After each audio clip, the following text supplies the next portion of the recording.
Hey everyone, welcome back.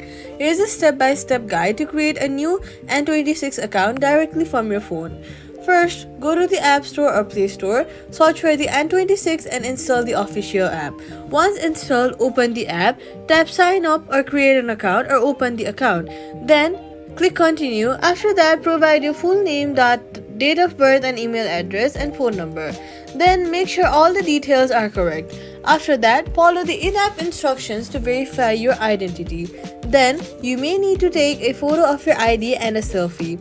Next, create a strong password for your account. Set your 4-digit PIN for app access. After that, once everything is verified, your account will be activated. You can now log in and start using the N26 app. Enable biometric login for added security and convenience. That's how to sign up for the N26 account on your phone. Subscribe for more simple banking guides.